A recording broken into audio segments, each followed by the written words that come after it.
Good, wonderful morning, everybody. I'm out in the backyard. Just me and the girls, two little girls. Somebody's inside, so she's too hot out there. There she is. Speak of the devil. There she is. Doesn't she look pretty? I think she looks pretty. She's all gone over here. My little sisters are in there. They are. They are indeed. Where's one little sister? There's one. And there's another. In the long grass. Yeah, I know, sweetie. So this is a quick update of the backyard. She says, I don't care, I'm out of here. Too hot, go back inside. So this is her new pool. I know it's a bit dirty, but I'm waiting for the water level to go down a bit further, and then I'll toss it and get some new water in there. So she got that from Auntie Louise next door. Isn't she lucky? Because as you can see, the other one is dry. Yeah, ran out of water in that. Yeah, and the piggies are using the CNC cage because it works better. Even though it doesn't have a bottom on it, they're not going to dig anyway. Yes, guinea pigs dig. But they're not going to get through that because the grass is so dense.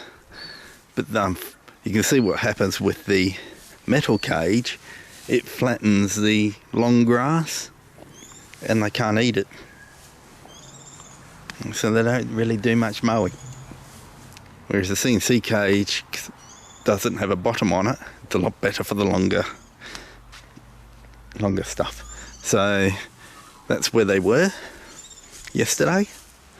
You can see that they've created a nice circle around and some trails inside, and they do that everywhere. So they've made a trail around there. Kind of see where they've been on that one, but that's an older patch. So they like the long spots. So that's where I've had the laundry hose in these spots, and as you can see, the laundry hose is now down there, which is lovely and green because of the peaches. So trying to give them as much water as possible. So I'm hoping that will help the peaches get a bit bigger. Now I know with the peaches, I was told by my sister that what my mum used to do is pull off all the small, thin out the bunches, and we used to get nice big peaches. They were about that big, cricket ball size at least. So we were able to get some nice big ones off that. So I don't know, should I be doing that here? Let me know if you know. This is my grapevines here, and look at that, we have got leaves. So this is clippings from Dad's grapevines at Mum's place. So I raided the bushes and I've got leaves on one of them. I did have two others that had leaves, but with the heat, we had a heat wave and they all died off. So I don't know if they're going to come back or not. And this has all been flowering. You can see it's got little fruits in it. Tiny little fruit coming up on my orange tree. So it's doing really well. And I had the laundry water on here. As you can see, the grass is growing wild. This is, I've just left fallow. reason for it is because it's been so traditionally in the dry seasons, or hot seasons, the bricks get really hot and all this ends up dying off to dust. So I've left that fallow to see if that helps keep the house a bit cooler. Garden beds are building up slowly, very, very slowly. They might look full, but they're not. There's a lot of air in that, boxes and whatnot, to help keep the weeds down and whatnot. Husky fluff, yes, it's been snowing in the backyard. Our apple, it's got lots of pink and white leaves on, so the bees haven't been very active on this, unfortunately. But I can live in hope that we will end up getting apples.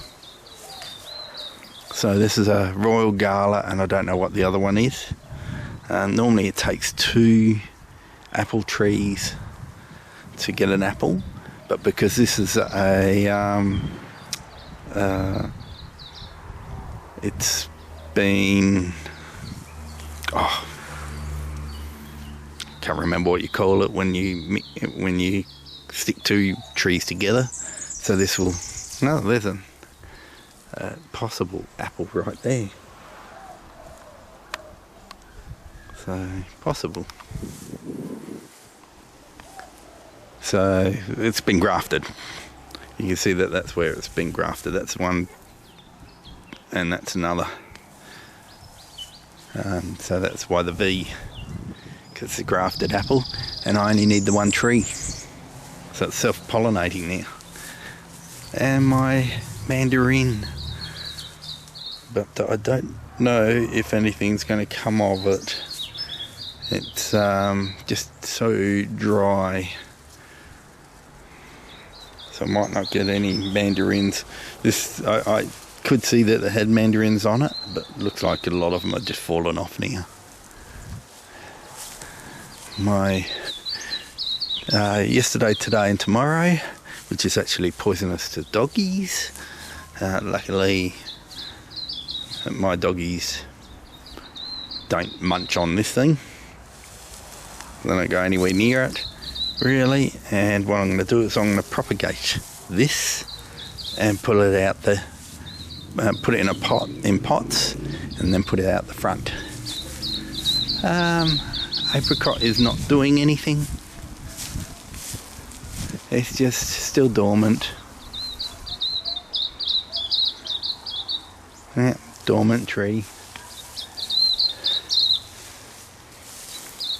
And this is where the cat was.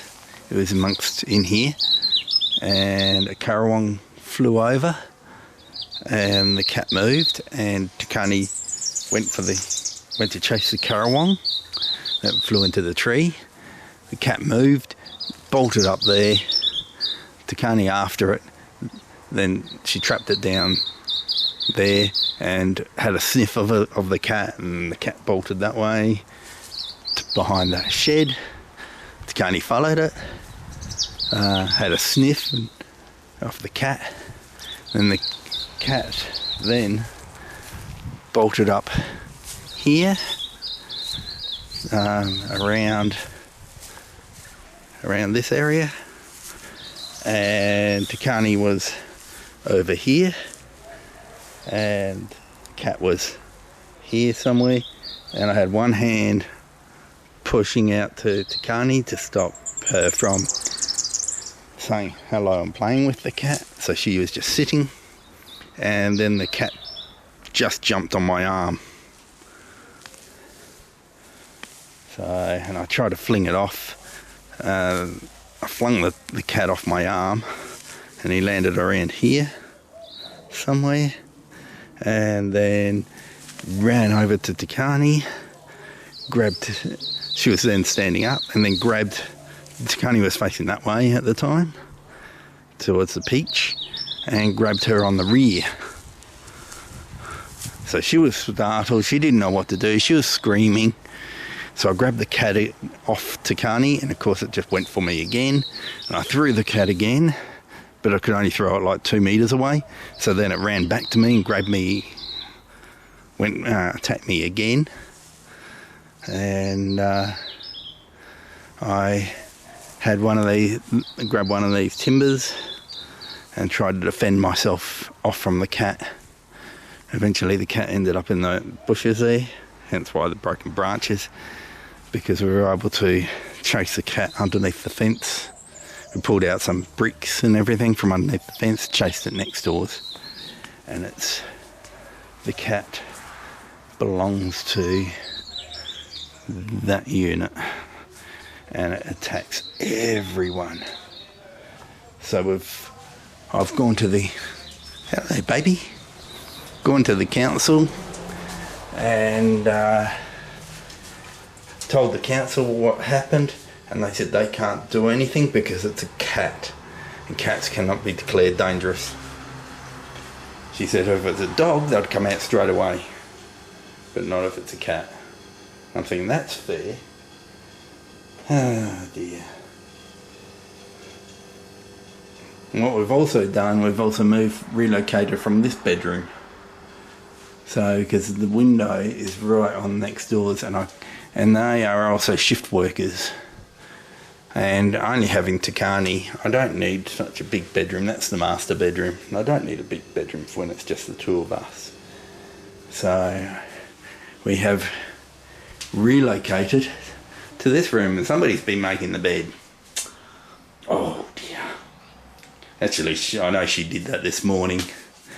Yeah, because even this is out of whack. So this is her step to get up into bed, because it's a bit of a leap. So she uses that. That's Auntie Louise gave us that for firewood, and I thought that's too sturdy for firewood, and so she's using it as a bench to get up into the bed. Yep. So now we're out here. Yep. The only negative is that that window is in the wrong spot for running the air conditioner, but it gets a lovely breeze coming through here. So far we haven't needed the air conditioner at night. And that's her backup, her water bowl for this area. She's got 3 water bowls, haven't she? And she likes flopping in that spot. She does. Anyway, we'll leave you to it, everybody. See you later. Have a fantastic day. And she's a happy doggy. See you all.